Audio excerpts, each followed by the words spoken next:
What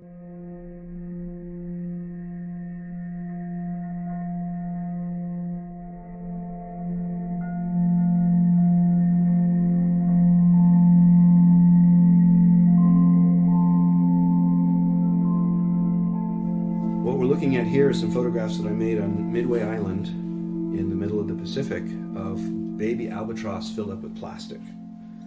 And there's this incredibly heartbreaking and symbolic tragedy that's happening out there where parent albatrosses fly out over the vast polluted Pacific collecting plastic.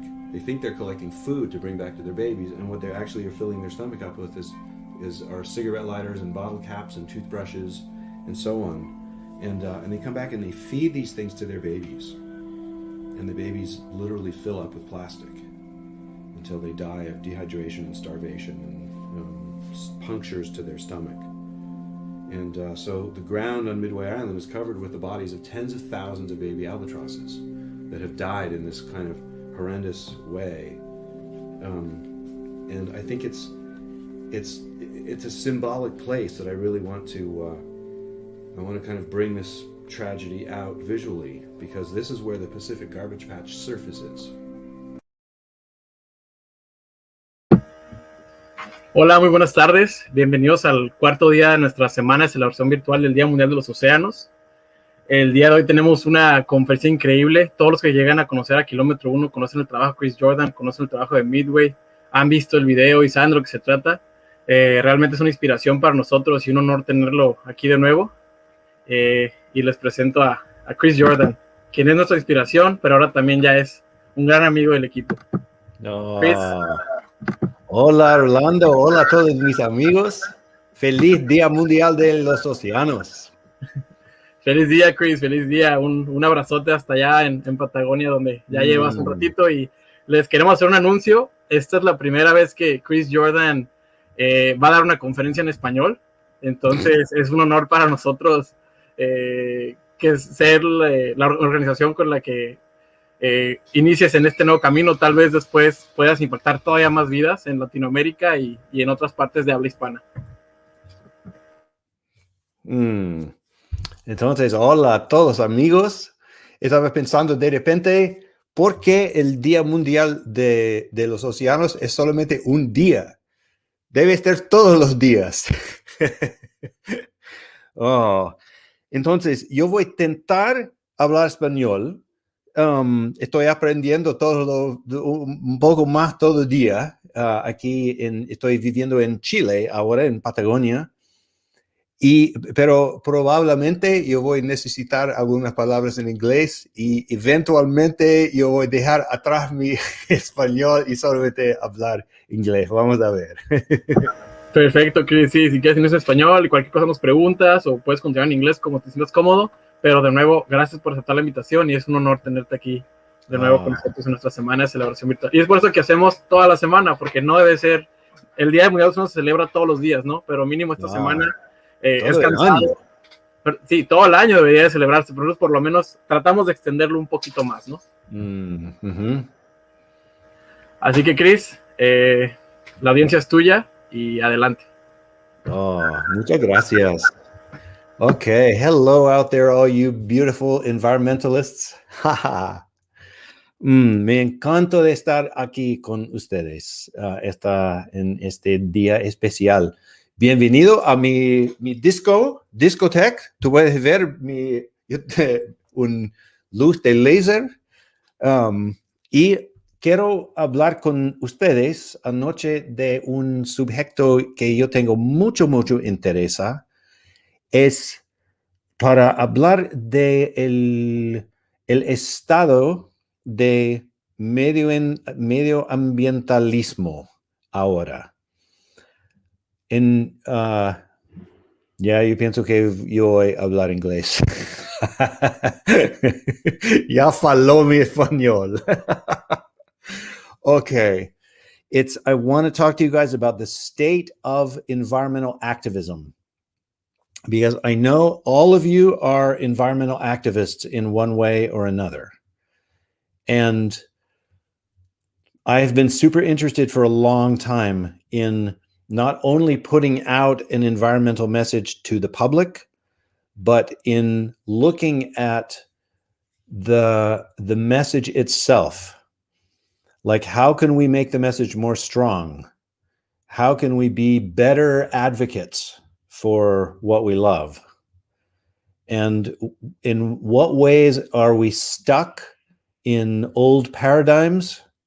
Or in what ways are we stuck in old stories about the environment? In what ways is our advocacy less effective than it could be? And how can we fix that? And that's what I want to talk with you guys about tonight. So think of this as kind of like a behind the scenes strategy session among a group of environmentalists for how we can strengthen our message to the public. And one thing we can say for sure about the current state of environmentalism is that it didn't work. Everything we did up until now did not work. And a piece of evidence for that is the fact that environmentalism is still a fringe movement. Isn't that the strangest thing? Environmentalism, everybody should be an environmentalist.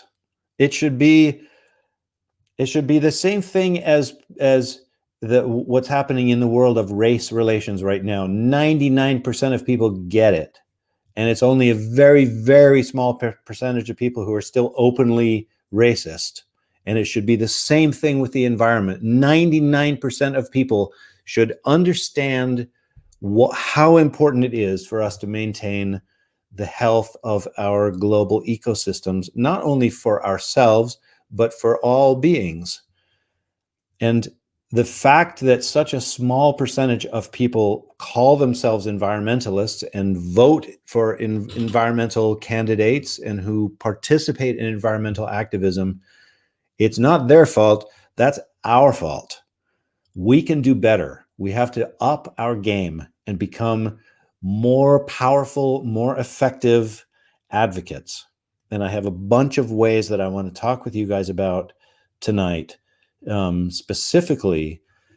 And so first, I want to point out a bunch of problems that I see in the world of environmentalism.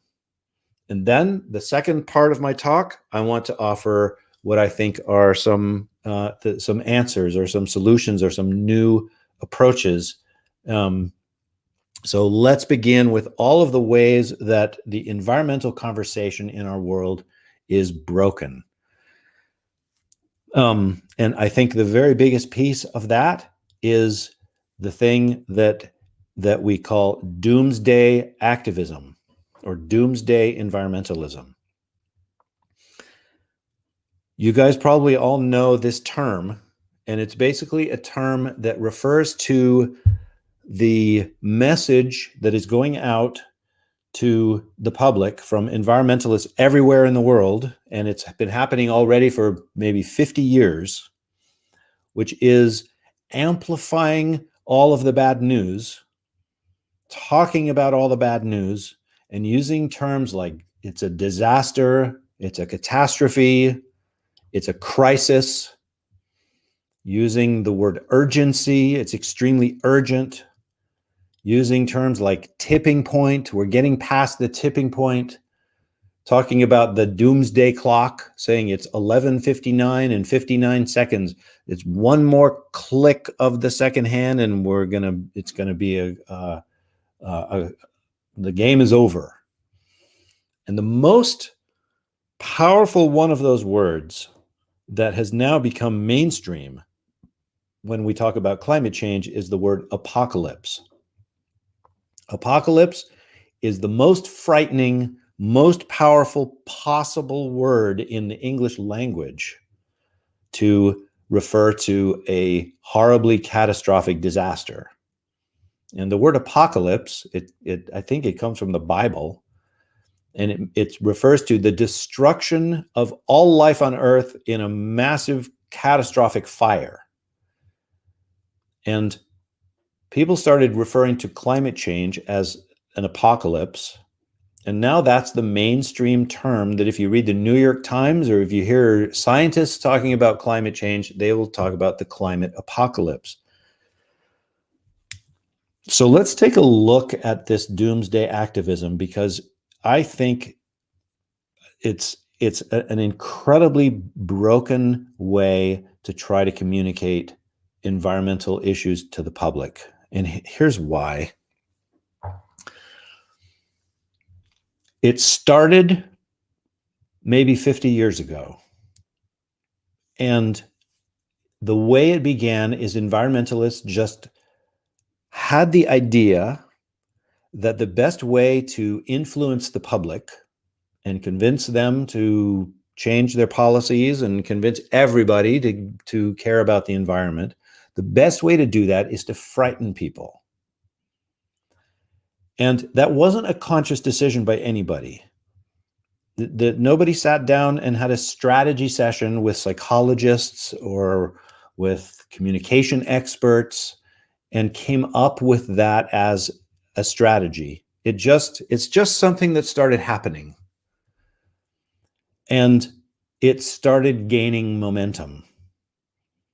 And pretty soon, it was the way that all environmentalists behave in front of the public, is to talk about how bad everything is and how it's always getting worse, and to use those terminology like catastrophe and disaster and tipping point. We're getting close to the tipping point, or maybe we're already past the tipping point. And to the underlying idea in that kind of advocacy is to create fear. And the belief, the core belief that underlies that whole philosophy is the belief that if you frighten somebody enough, then they will change. And so this is what's been happening in environmental activism all over the world for 50 years. And it's now become so mainstream that for a very, very long time, nobody questioned it. And all of the most well-known activists, environmental activists, and scientists all sort of jumped on board with this.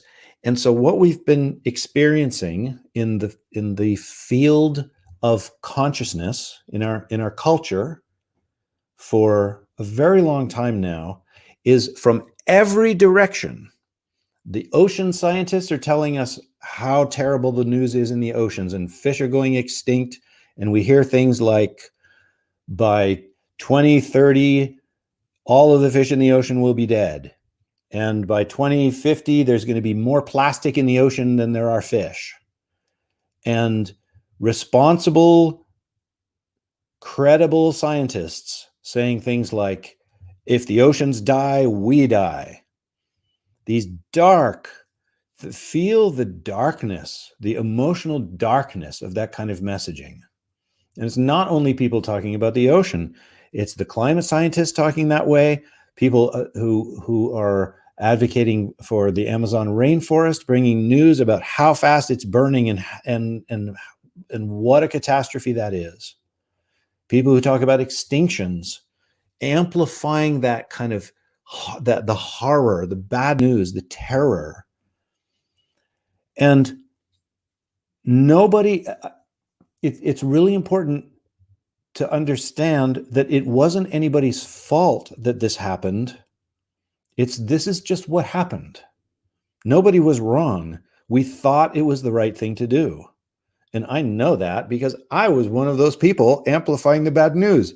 I was one of the leaders of that whole movement specifically about the subject of plastic in the ocean. And I took that photograph, did that body of work of birds filled with plastic, thinking that shocking the public with that horribly bad news was the most effective way to change people. Well, we're learning slowly but surely that not only is that not an effective way to motivate people, but it actually traumatizes them. And here's a way to think about it is when I was a little guy, all of the parents thought it was the right thing to do to raise a kid, to raise a healthy young boy, is when the boy does something bad, you spank him. And I got spanked a lot. And when I did bad stuff, I got whipped with a belt. And so did all my friends. That's just the way everybody did it back then. And I don't blame my parents. They weren't bad guys. It's just that's what everybody thought was the most effective way to raise a child back then. And since then, there's been lots of psychological studies. There's been an evolution of thought in the world of psychology and in the world of psychotherapy. And they now understand that spanking children is traumatizing to them. And that's not the most effective way to raise a healthy child. And so our whole culture has changed that way. And now almost nobody spanks their kids anymore. And we don't look back and blame anybody. It's just we evolved. And that's what we need to do in the world of environmental activism around this dark doomsday messaging. Because what we're learning from psychologists, and especially from brain scientists tell us that in a state of fear, the human mind actually stops functioning. The frontal lobe, which is the big front part of our brain, which is where all of our thinking happens, literally shuts down when we're in a state of fear. In a state of, and especially in a state of acute fear. So if you're in the middle of the street and there's a bus rushing toward you, or if you've ever been in a car accident, you know this strange thing happens where all of a sudden time slows down and you can react incredibly fast.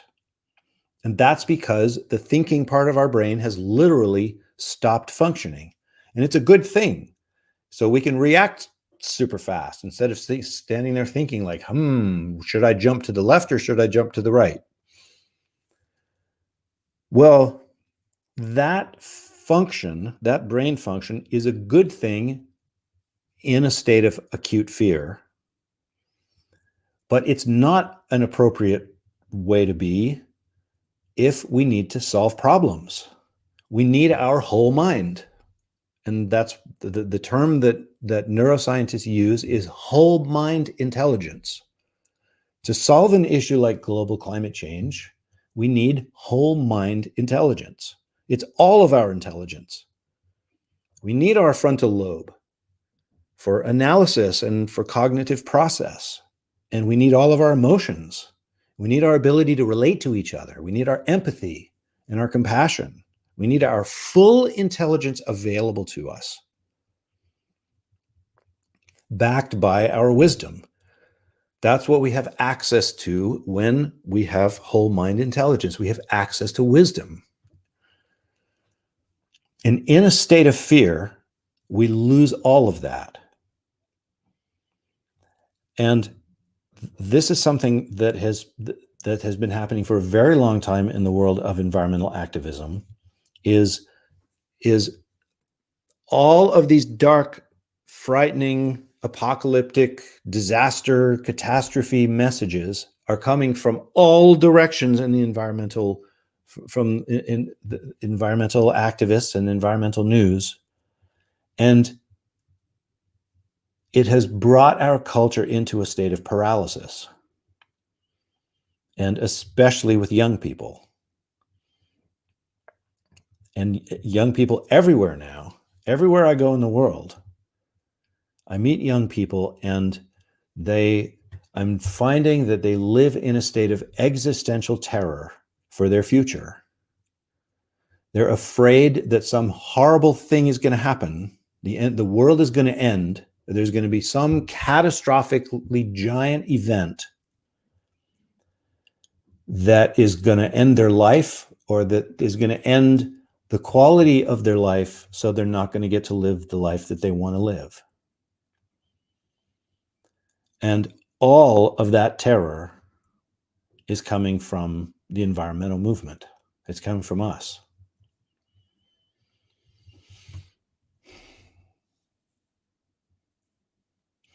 And I think it might even be fair to say, if you look out into the field of collective consciousness right now, into the field of human culture, you can see that there's a wave of fear that's been moving through human culture for quite a few years now.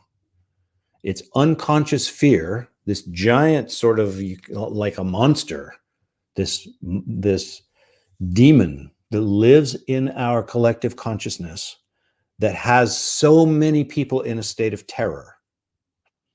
And so it manifests as things like, in the United States, the president that we just were finally able to get rid of. And the entire movement, that entire dark movement of hatred and racism, you can see it's all based on fear. It all comes from fear. All the people arming themselves and all of the racism against lots of different people, including all the brown people from the South. You can see that it's just fear is all it is. And that has manifested in many countries, a rise of fascism and a rise of extreme far-right politics in some places where you never thought it could happen. And I'm not arguing that all of that is coming from the environmental movement, but some percentage of that wave of fear in the world is coming from us. Because if you think of what are those guys so scared of? What are all the people in the United States who support Donald Trump? What are they afraid of? Why are they so frightened? And what is that fear? It's some kind of fear for their future. Fear that the world's going to end, or fear that there's going to be some catastrophic event. And it's no surprise because they've been seeing those terms: catastrophe, disaster, crisis, apocalypse. They've been pounded over the head with that message for, in the case of young people, for their entire life.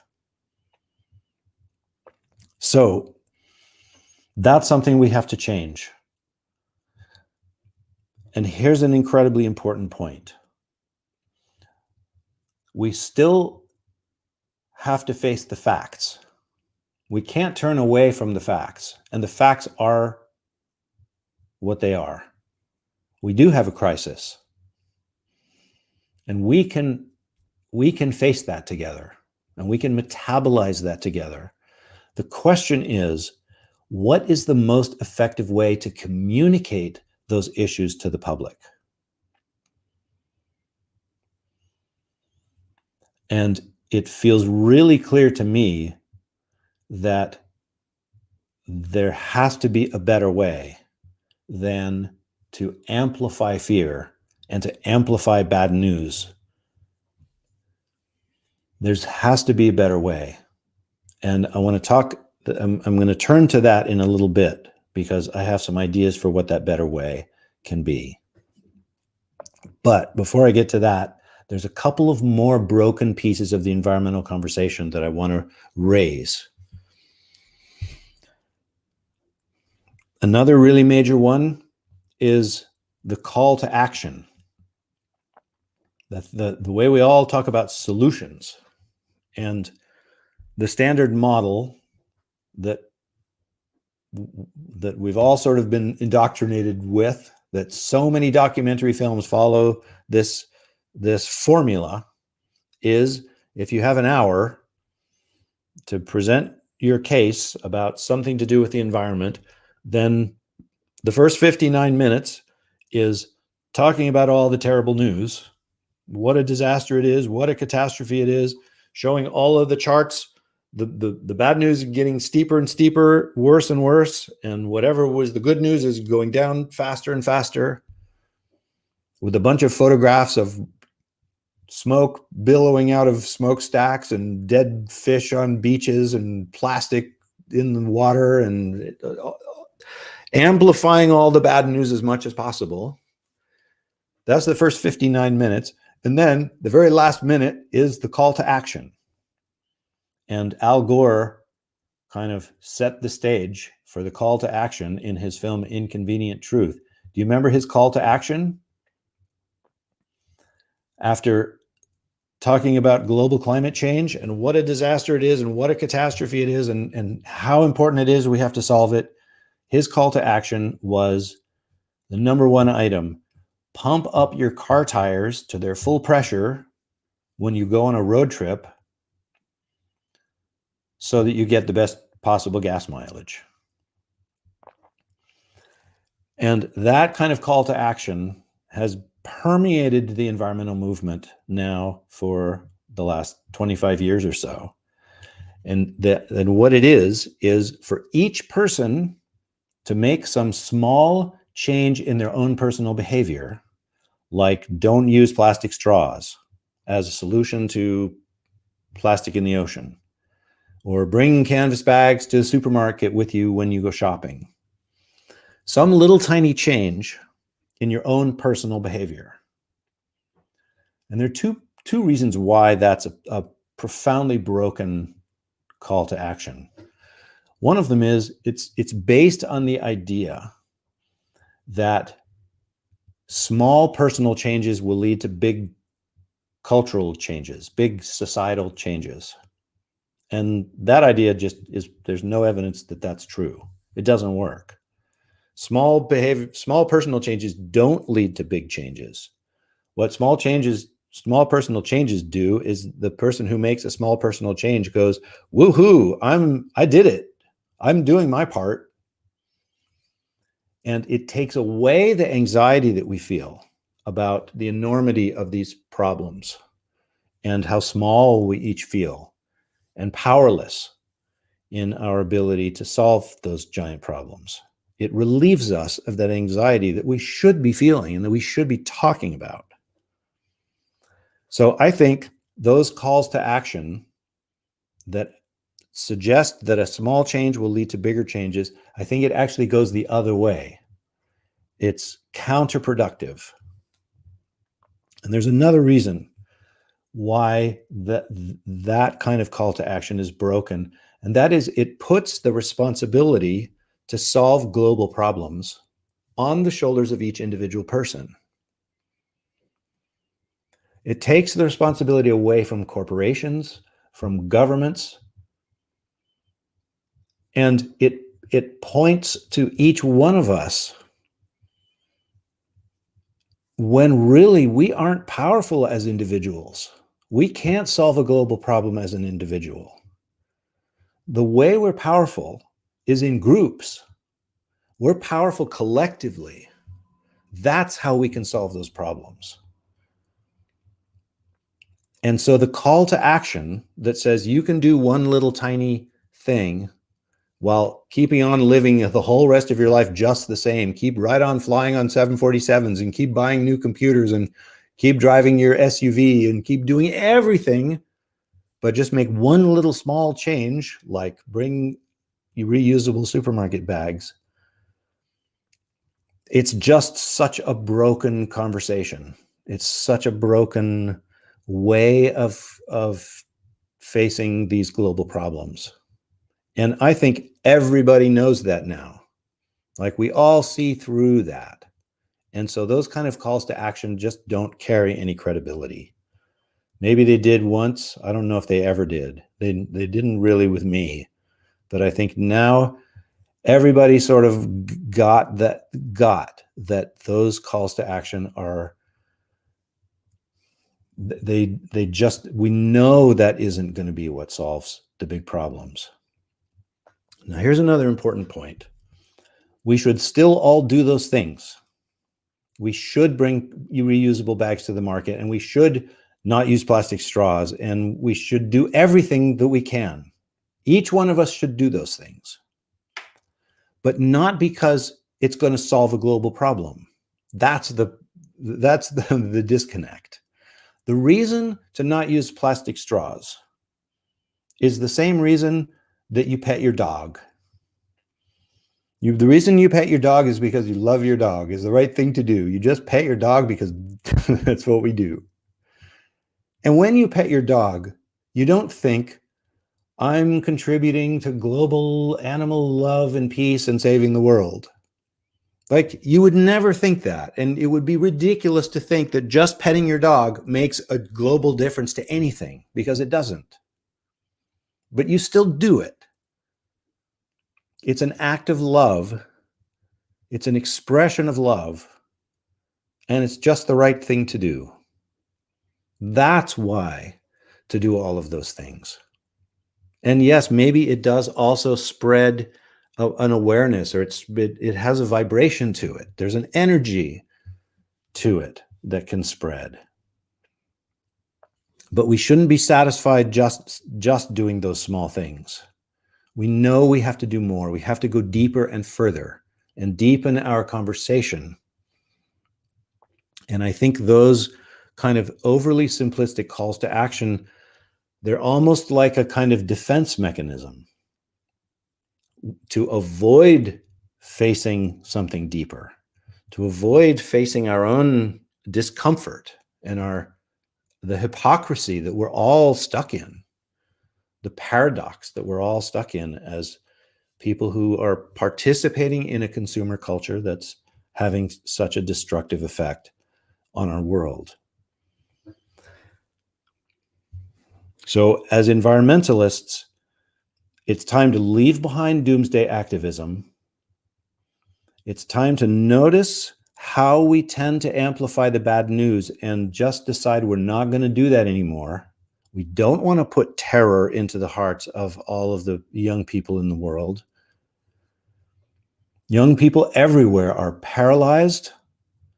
They're alienated. They're terrified. They're living in a state of depression. They're addicted to video games and other things that get them out of that feeling of terror. We don't want to amplify that darkness. Just like on a purely energetic level, you can feel how dark all of that doomsday energy is. The doomsday activist message is incredibly dark.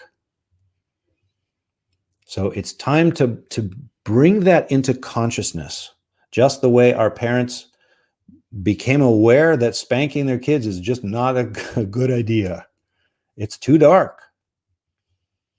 And let's change our call to action. Let's look deeply into our messaging and see that those simplistic calls to action to make a small individual change in our own behavior is not a solution to anything. So, what is the solution then? Here's what I believe. And this is where it gets fun and exciting.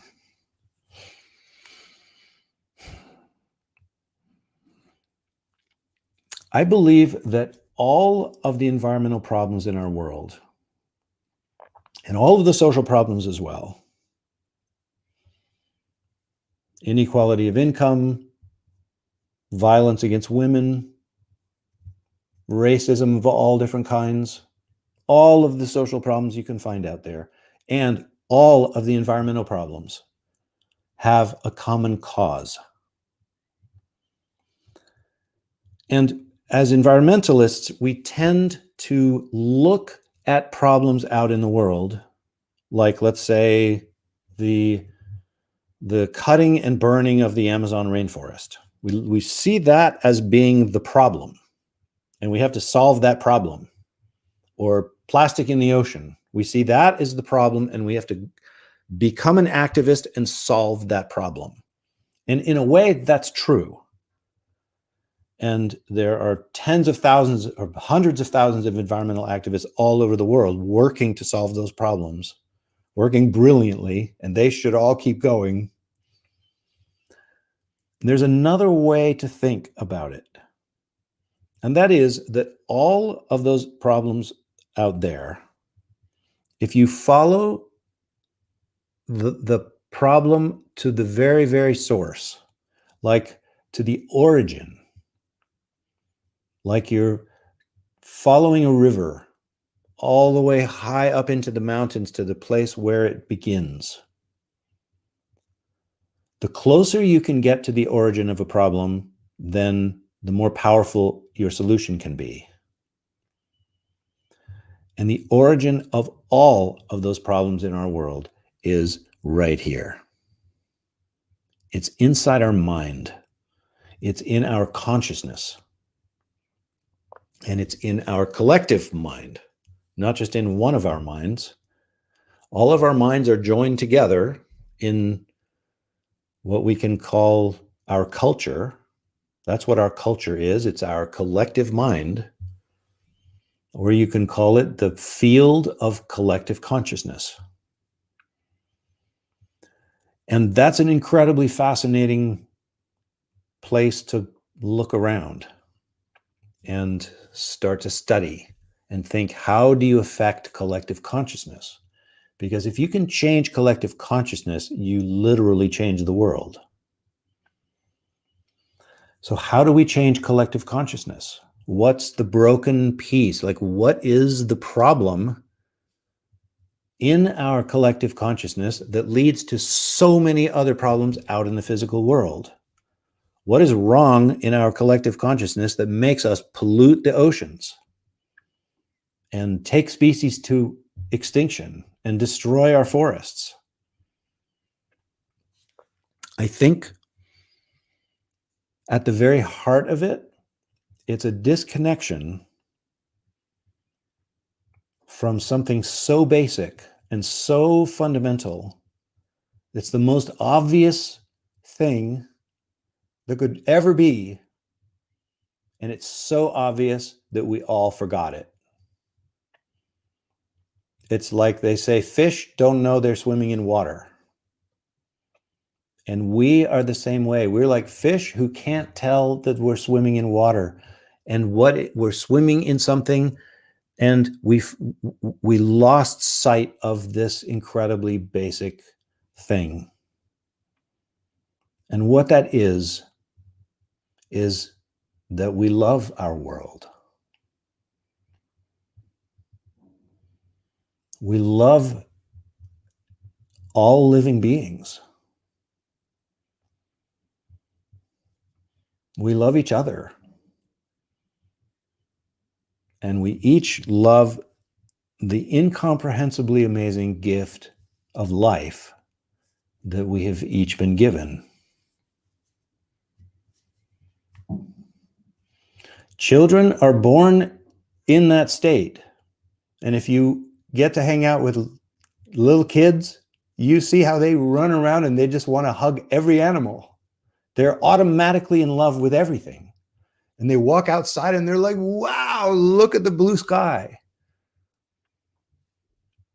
It's our essential state of being. It's our fundamental state of being to be in love with the miracle of our existence.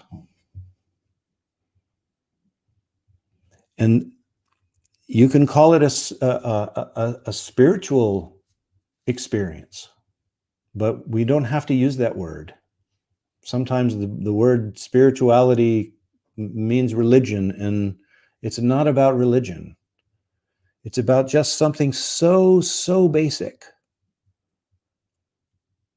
To wake up in the morning and just go, oh, I'm alive. And when we walk outside and see the living world, every single plant is a miracle. We don't have to go hiking far out in nature somewhere. You don't have to go to a national park. The spider that's living in the corner of your room, if you go up and look at that spider and go online and learn how spiders make their webs, it's unbelievably amazing. That to me is the missing piece. It's like humanity has become incredibly sophisticated intellectually. We're developing these mind-blowingly amazing technologies. And spiritually, or whatever that word should be, we are forgetting this incredibly basic connection with our own heart and with the living world around us. If we could collectively remember that we love our world, and not only remember it in our mind as a thought, but feel it, feel our love, feel it in our bones, in the marrow of our bones, so that love becomes the foundational building block of our whole worldview. If we could collectively achieve that, then we would step into a new world together. We would step into a completely new story for our future. And that is something we can achieve. Because here's a beautiful thing about the field of collective consciousness, is that it can change. It can change really fast. When you look out at a problem like the destruction of the Amazon rainforest and you think of how to solve it, you discover politics, there's big money involved, there are so many factors involved. It's so hard. These problems are so complex when you look at them that way.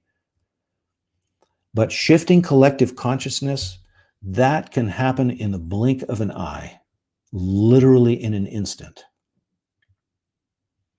And the kind of consciousness that we can all contribute to as environmentalists is an awakening love, reminding people how much we love the world. And trust that that kind of messaging will have a different effect than all of the dark blaming and shaming and terrifying people through doomsday messaging. That's how I believe environmental messaging can change into something that's inspiring, into something that's filled with light, that's hopeful and positive. And a way to do it, instead of telling people that they should love the world or telling people that they should reconnect with love, is we can be that. We can tell people how much we love the world and become like shining beacons of love. And if you guys, and a lot of you guys are already this way, especially Orlando. And the more we do that, the more we gain courage to go further, to speak openly about how much we love the world, about how much we love birds. I remember when I was working on my project on Midway Island and I started falling in love with albatrosses, I was embarrassed to say I was in love with albatrosses. It's hard. It's scary. But we can do that together. We can find the courage to feel it inside of ourselves and then to communicate that out to the world. And there's a million ways to do it. And this is one of the great powers of art. Art lives in the world of feeling and emotion and symbolism. We can work with artists. We can be artists. We can tell stories. We can tell love stories. We can infuse the world of environmental activism and environmental messaging with this incredibly powerful energy that we all have access to. We all have it available. It's what we're made of.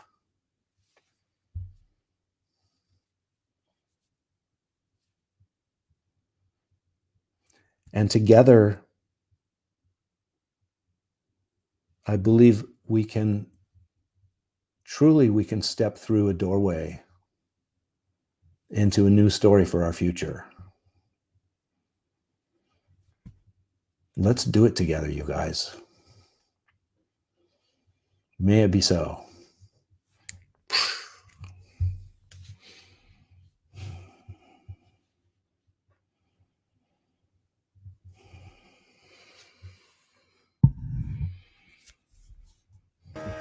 Chris, I have no words for this. Such a powerful message. I love the transition you've made from showing dead birds, the dead bodies of birds, to your Instagram, showing the beauty of Patagonia and all the nature. But I think that both things are important, like to attract the attention from the people. But now when you have their attention, now let's show them the beauty of the world. And I have a question for you. How do you think we can achieve that?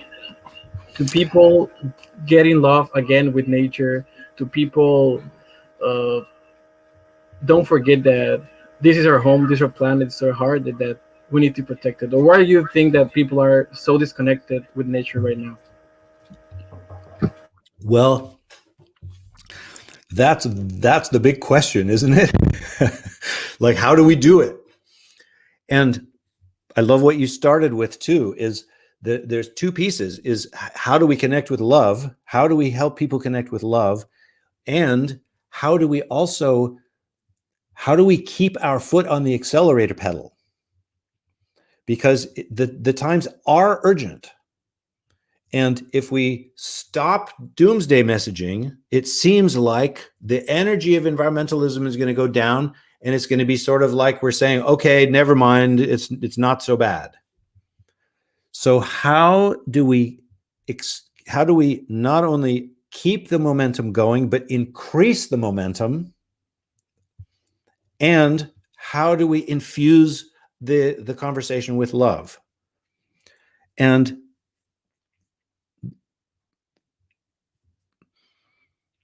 that's the conversation we need to have.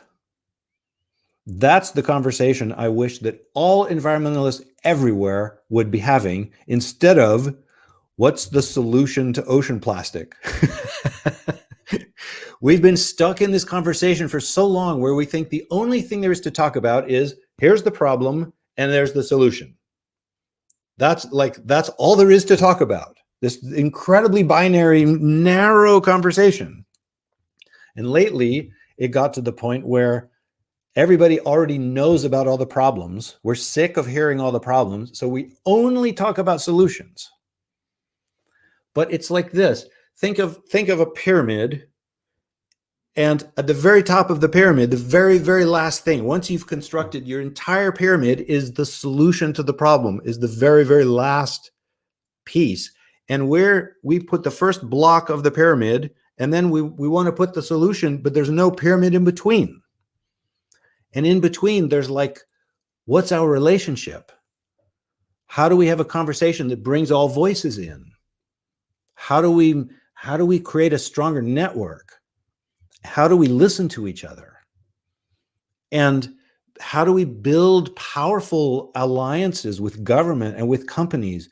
Like there's so much deep material that we can work together as strategists. And then when it comes time to do the solutions, that part will be easy. And so think of it like this. The conversation around race has been going on for decades, many decades already. And you can look at that conversation and see that it's a mature conversation. There are hundreds of thousands of people, millions of people maybe, who are in the conversation about race. And there are psychologists writing whole books about it. And brilliant artists and filmmakers and teachers, like so many people are in on the conversation about how to move our culture to racial equality and justice. And that's the conversation we need to have in the world of environmentalism. It's like the meta conversation. instead of just, you should all not use plastic straws. It's like we should push that whole thing aside and have the deeper conversation, the meta conversation. And we need 1 million voices in on exactly the question you just asked, Orlando. 1 million people. We want to hear from every corner of society. How do we keep our foot on the accelerator pedal and not be terrifying each other anymore? How do we improve our relationship with each other around those facts? And what are 1 million ways to remind people that we love the world? Let's foster that conversation.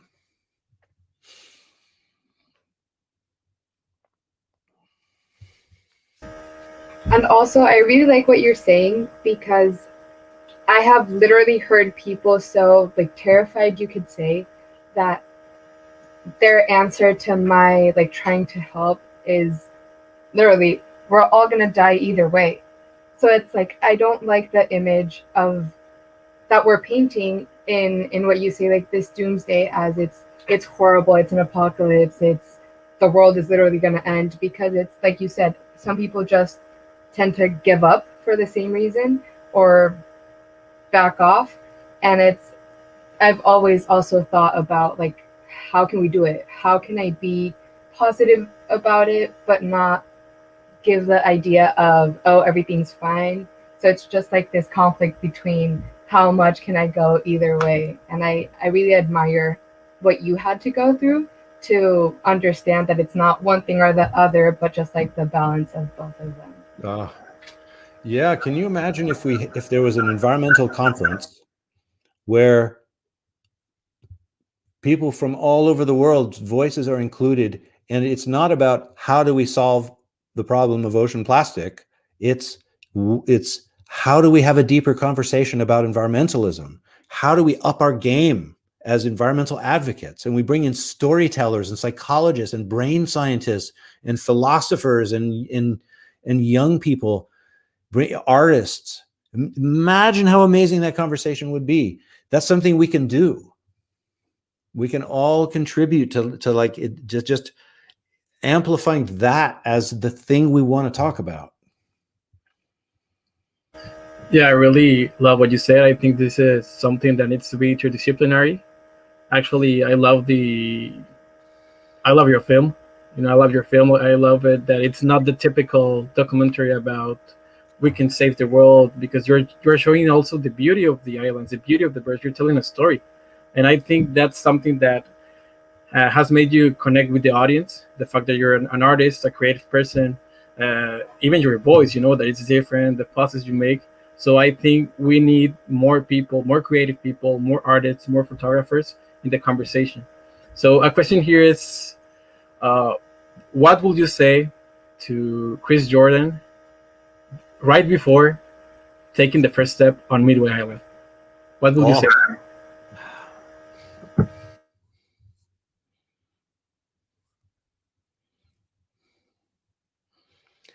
I would give him a pat on the back and say, good work for getting yourself here, dude. And I remember the experience. I remember how frightening it was. I was taking this giant risk. And I would give myself a pat on the back and I would say, feel that fear.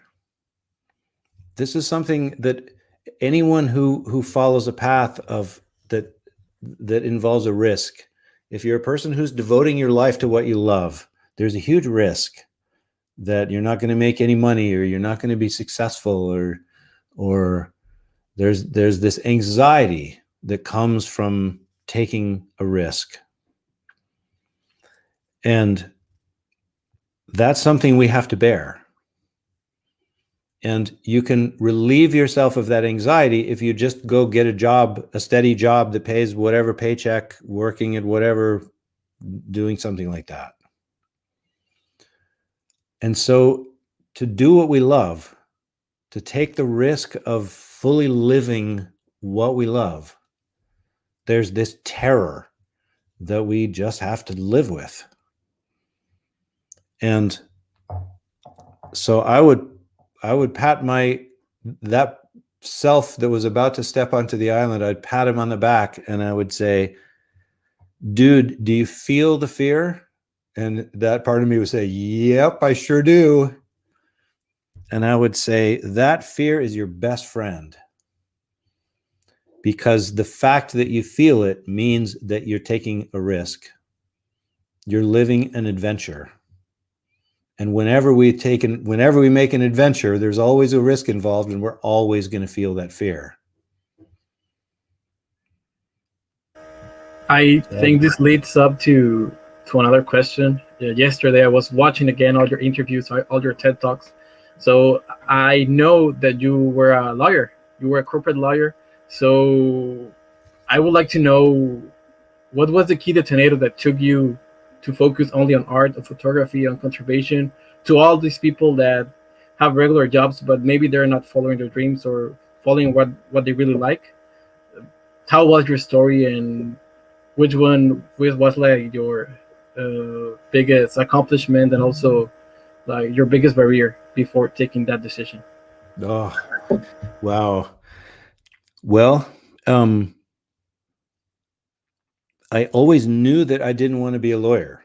Even the first day being a lawyer, it was like taking finals at school. It was just like, oh my God, I hate doing this. And I stayed in there for 10 years. And the whole reason was out of fear. And this is such a fascinating thing to begin to look at the fears that we have inside of us that are invisible, that are unconscious, and to find them and to make them conscious.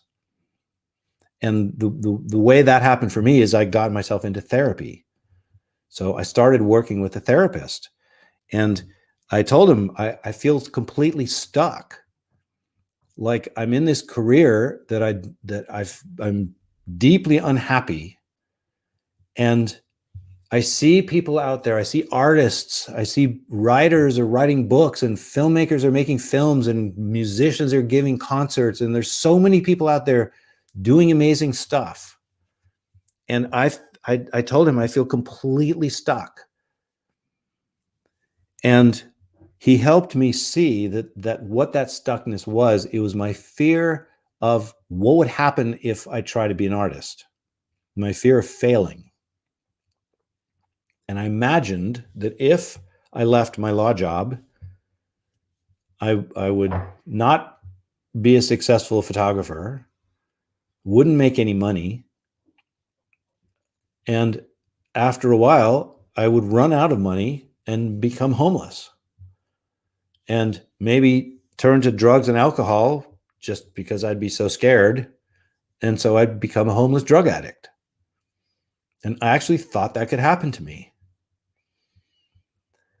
And he said, well, what do you think of the chances? And I said, I don't know, I'd probably give myself a 50-50 chance.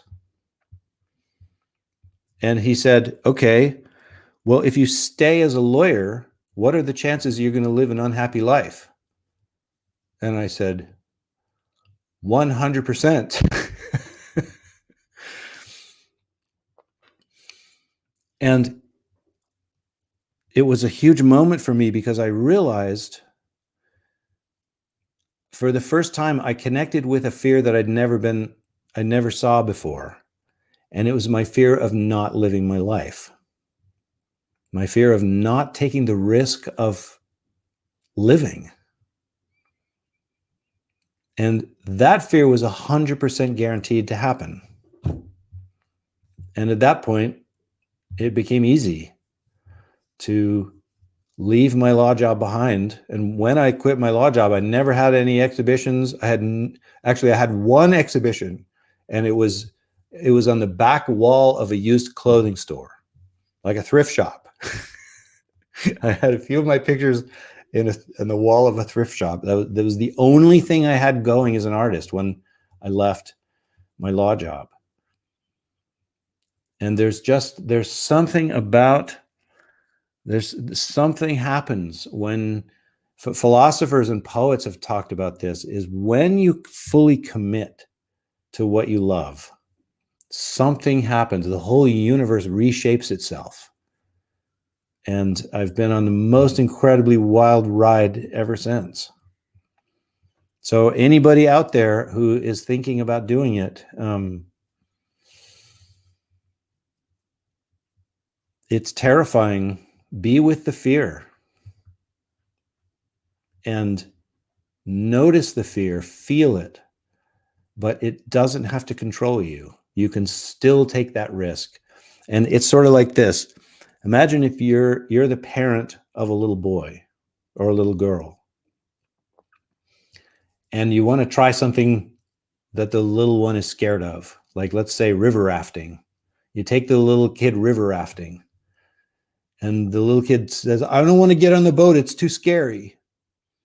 What would you do?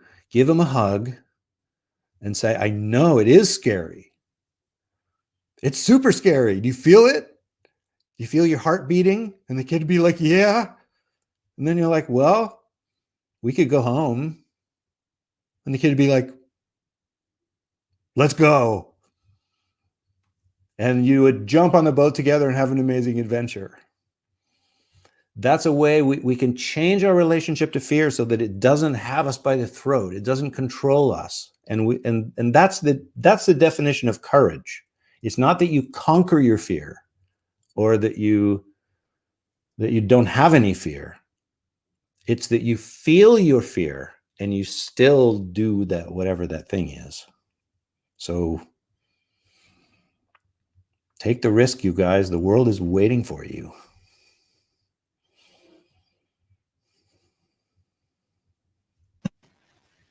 Thanks, Chris, for doing this excellent speech about this connection with our fear, because I study accounting, so I never think like working with Kilometer Uno, it's taking me to this kind of reunion, like people like you, that we inspire guys like us. So it's very amazing, this connection. Um, and I want to do this question to you because this is the second time we had the honor talking with our friend Chris Jordan. Like 7 years ago, we never imagined doing this. So I want to hear from you because I know that you traveled to Chile, and then the pandemic started, so you just get there like since almost like 11 months. So we see during the pandemic the planet Earth taking a breath of people just driving cars and industry just doing a lot of business, and plastic industry polluting the oceans. So during the pandemic we saw like these rumors that like dolphins swimming on Italy and all these things, like the planet Earth is getting a big breath of us. So I want to hear from you, what's your opinion about these ideas of the real virus from the planet Earth is us? So what do you think about that? What is the solution? Because we're talking about this connection between people. So what do you think about this? There's gonna be some moment in our life that this idea that the planet Earth is gonna end is inside us, our connection with other people, our kind of lifestyle. What's that thing, the real thing? What Chris Jordan think about this? Because we saw on the pandemic, uh, the planet Earth just stopped for a while, and the nature just get more life. So, what do you think about this? Oh, wow! What a complex and beautiful question. Thank you, Osmar. One of my teachers has a really amazing way of looking at the world that it might be helpful to share that. She says there are two phenomenon that are both happening at the same time. One of them, she calls it the great unraveling, or it's like the great collapse. And if you look at what is the great collapse, and if you focus on that, you could spend the whole rest of your life collecting information and proving that the whole world is collapsing. From species going extinct to forests are burning and overpopulation and pollution of all different kinds. There's 1,000 pieces of evidence you could find to make a very credible argument that everything is going to hell. Total disaster. And at exactly the same time, there's this other phenomenon happening that she calls the great turning of the medicine wheel, a great awakening. And you could spend the whole rest of your life collecting information and making a super credible argument that there's an evolution happening. Millions of people are turning toward meditation and spiritual practice of all different kinds. Millions and millions of people are becoming environmental activists. The number of people becoming environmental activists is just going crazy. And for every single polluting company, for every polluted river, for every threatened species, there's a group of people out there who are fighting the battle. And young people are waking up. Human thought is evolving incredibly fast. And we're developing new technologies to connect with each other globally, to communicate globally. We have the tools available to achieve an unbelievably fast, radical social change. So both of those things are happening at once. The great collapse and the great turning. And the challenge for us is to live in that paradox and to not get convinced too much by all the bad news.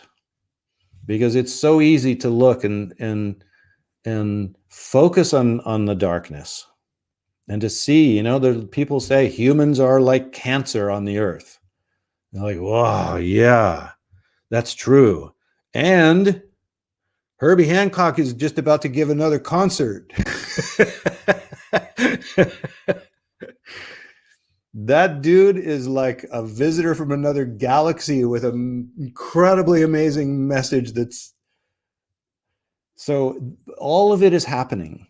And the challenge for us is to grow our heart big enough to contain it all. And another way, I have a very close friend who's a shaman, a curandero de ayahuasca from the Peruvian tradition. And he says, don't fight against the darkness. He said, as soon as you fight against the darkness, you already lost the battle. Because if you think of what does it mean to fight against the darkness? If you see the darkness over there, think of who's the bad guy. There's some bad guy and that's the darkness. As soon as you look and you say, that's the bad guy, I hate the bad guy, I want to fight against the bad guy, then you just opened your heart and now you have that hatred inside of yourself. And he said, as soon as you invite that hatred, as soon as that anger or that judgment of that's bad over there, as soon as you open your heart to that feeling of hatred, that demon invites all of his friends, addiction, depression, anxiety. So he says, look at the darkness, but don't fight against it. See it, focus on it, laser focus, know what's going on in the world. And instead of fighting against it, he said, He says, just simply shine your light out into it. Become a shining beacon, become a beacon of light. And really, that's the most valuable, the most effective thing we can do in the world is on that energetic level, is to cultivate that light. And what that is, that's love. It's to cultivate love inside of us, to become a shining light of love. And we can shine it as far as our influence is in the world. Maybe it's only to our family and only to our friends, but that's incredibly important.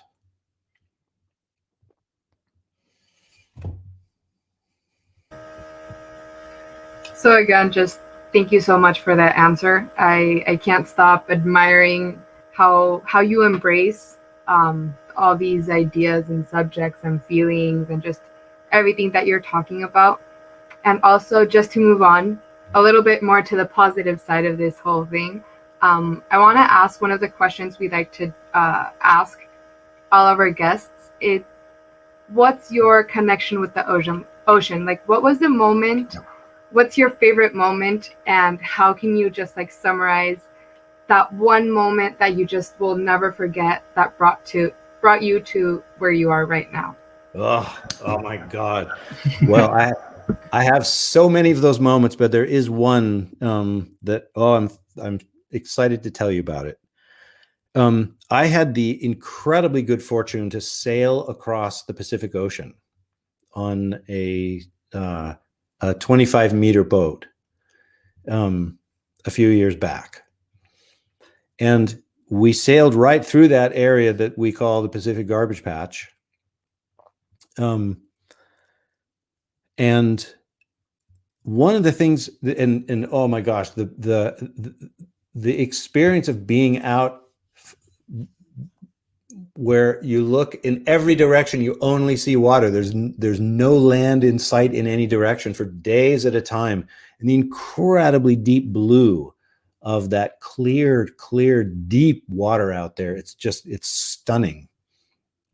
Every moment of it is stunning out there. And as we were sailing, I kept thinking,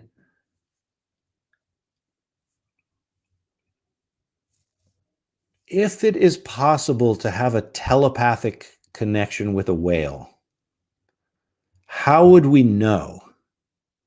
Like, what would be the experience of a telepathic connection with a whale? Like, what if there's a whale 5 miles away? What would be the sensation of that telepathy? Like, would it be an image, or would it be what would be the sense experience that we could try to tune into and see if it's real? And for the whole sailing trip, it was just sort of an idea. I just kept thinking over and over, like, what would that be and how would I know? And then one day we were in that part of the near the middle of the Pacific Gyre, and we were completely becalmed. It was for 4 days of there was not a breath of wind, and all of the waves went down, and the ocean was just like a mirror. And we stopped. We could have motored through it, but we stopped for 4 days. We didn't move for 4 days. And you can jump overboard and swim around out there in water that's 5,000 meters deep. And I was in the water one day alone, and everyone else was up on the boat. And suddenly somebody standing up on the boat pointed and said, "Oh my God, look." And I saw this giant black shape coming toward me. And it was amazing because I don't know why, but not even for an instant did I feel any fear. And it was 4 pilot whales, which are about the size of orcas. They're not huge, but they're pretty dang big. They're not the size of blue whales, but they are humongous beings. And as they came toward me, I felt this incredibly powerful feeling of love coming from them. It was like they were in a bubble of it. And the closer they got, the more I felt it.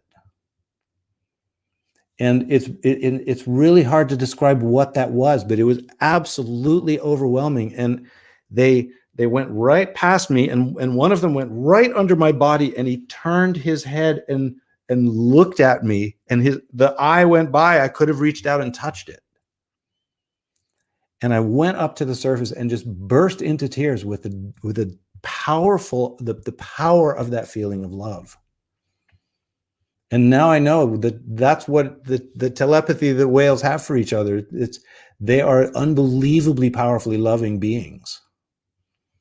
And I've told this story to several people who dive with whales, and they all say, yep, they completely understand. And that was a moment where my relationship with whales changed, and my relationship with all beings that live in the ocean. It's like this electric field of love that is literally what they're made of. They glow with this incredibly beautiful, powerful vibration.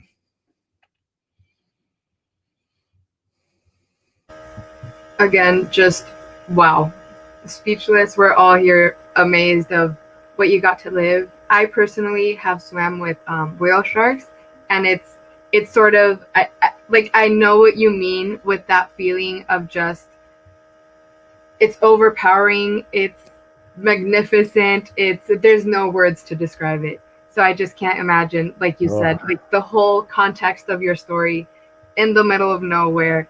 It's all so calm, so peaceful, and they literally just came up to you. So it's you talk to them and they talk to you back.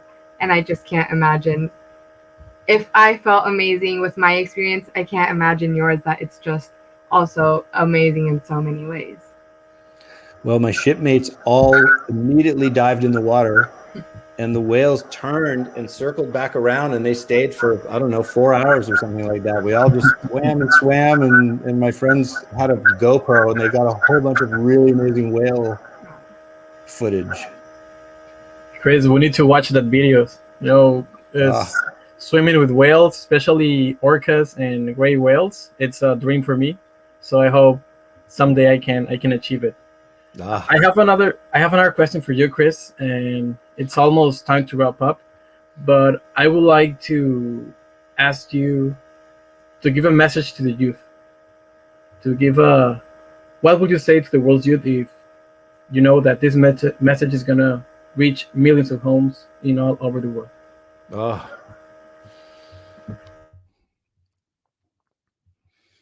To young people everywhere, the world is not going to end. There is not an apocalypse. There's not a disaster. There's not a catastrophe. It's not 11:59 and 59 seconds.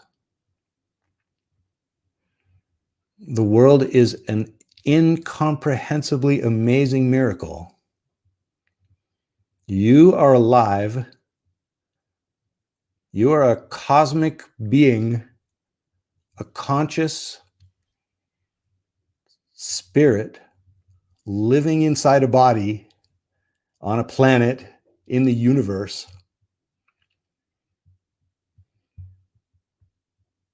And there are layers and layers and layers of miracle every moment of every one of your lives. Yes, there are problems.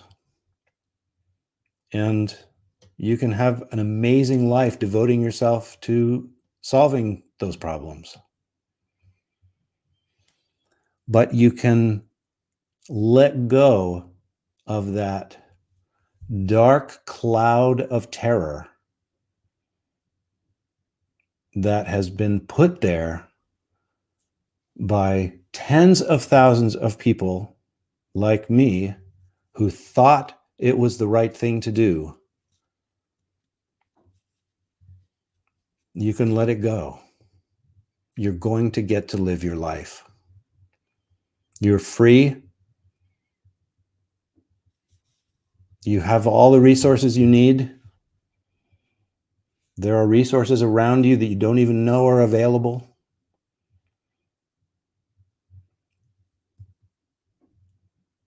Devote yourself to something that you love and cultivate that love inside of yourself. Wake up every morning and go, oh.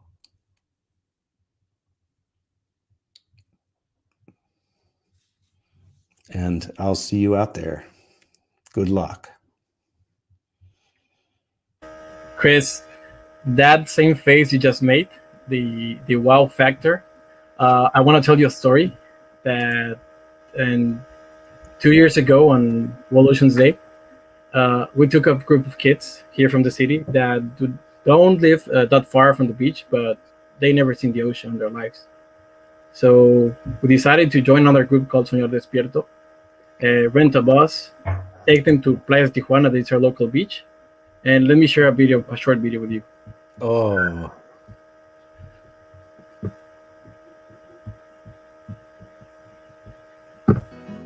La Tierra tiene 4.6 billones de años.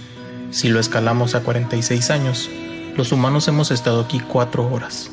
La revolución industrial empezó hace solo 1 minuto y en ese minuto hemos vertido al mar más de 80,000 toneladas de basura. Él es Abraham, un miembro fundador de Kilómetro 1, un proyecto enfocado en la conservación de nuestras playas y océanos. Y hoy les está dando una plática de educación ambiental a los niños de una casa hogar.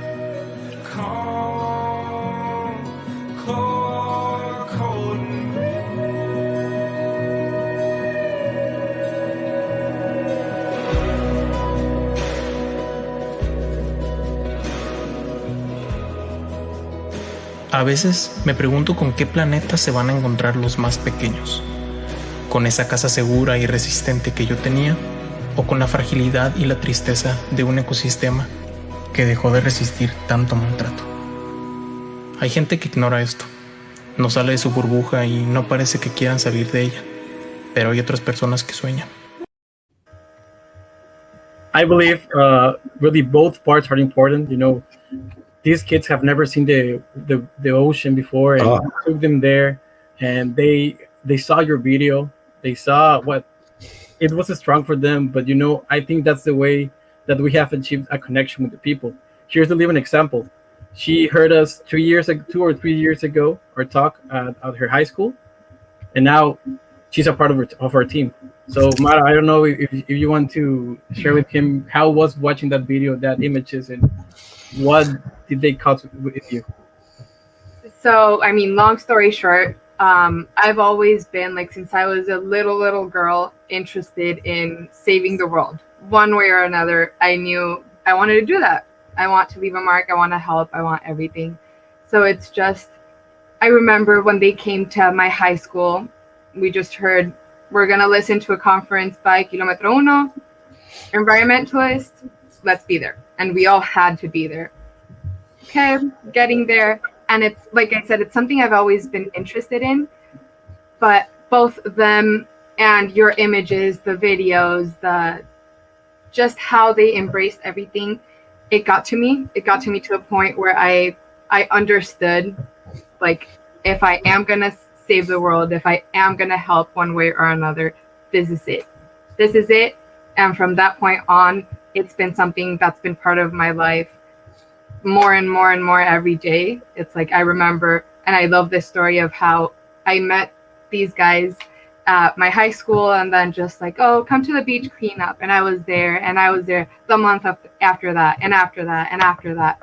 And now I'm here talking to you, talking to the guy that took the picture of that bird with so many plastics inside. So I just can't believe, I'm shook. I'm speechless of how, like, I got here, what you've done, what the message you gave to me indirectly, but you were there, how they brought me here. And it's just, I can't stop admiring what you do and how your work does that to me personally, and I can imagine to hundreds of other people out there. So again, just thank you for everything. Congratulations for everything. And that's all I can get out. That's all I can express right now. Oh, well, you're so welcome. You're so kind. Thank you. And you know, it's such an interesting thing to, like, when we turn toward what we love, it makes us happier. You know, and that was a result for me of my Midway project that I never imagined. Is facing the darkness of that experience, going there and being with those dying birds. It connected me on this incredibly deep level with my own life and with my sadness. That's really became the heart of my project, my film Albatross. It's when we feel our sadness that deeply, when we fully face the tragedy of what's happening in the world, we realize that the reason we feel that sadness is because we love the world. The reason we feel sad that species are going extinct is because we love them. And so the more deeply we can face that, what feels like darkness, then it doesn't take us into a place of despair or depression. It brings us home. It's like a doorway that carries us home to the love that we're made of. There's so much joy. It's like this ecstatic experience. And Chris, I would like to share one more thing with you. This is a post that I tried to show last year, but I couldn't share my screen, so I hope I can do it right now. And I want you to see the date of this Facebook post.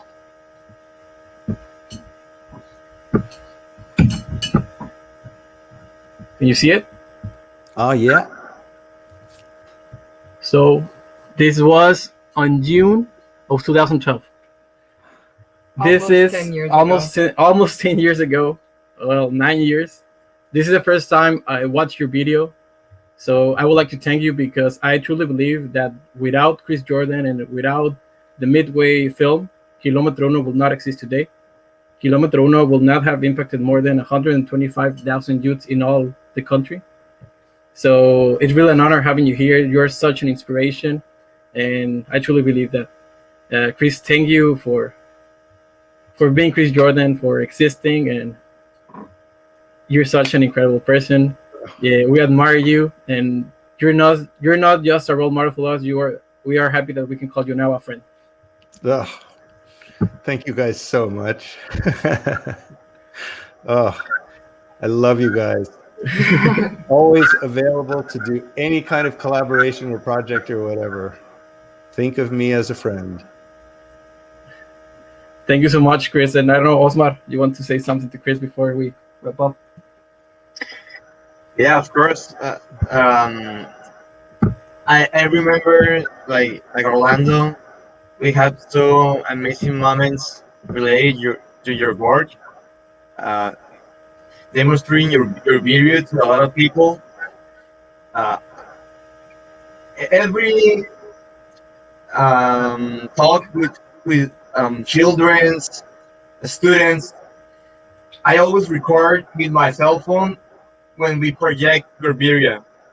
Yeah, this change on your face when they think there is only some animals, and then they saw the plastic inside.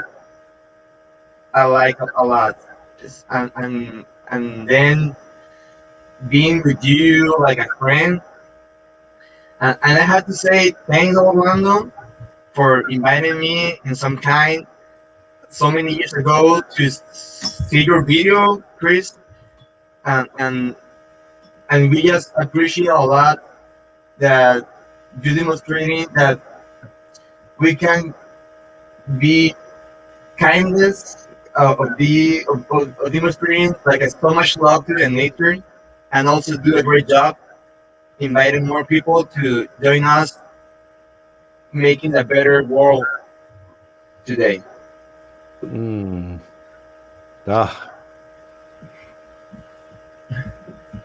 Thank you Admirable. guys so much. Should be admirable. So, So Chris, good to see you all. Happy World Oceans Day with my love to you from further south than you are. So Chris, all the people that know about Kilómetro Uno knows about you, knows about Chris Jordan, knows about your Midway project.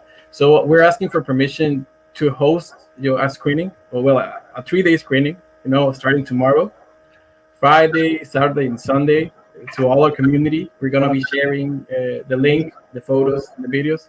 So maybe we're gonna get a lot of messages from our community. So are you available to respond to them? Oh, how beautiful. Yeah, of course you have permission to show the film and whatever images. And if you want me to show up and I can do a Q&A maybe after one of the screenings or something like that, would love to hang out with you guys. So just let me know when and I will be there. Thank you so much. I have a party on Friday night with a bunch of friends. So Friday night, probably not so good, but any other day, I'm totally good. Saturday morning.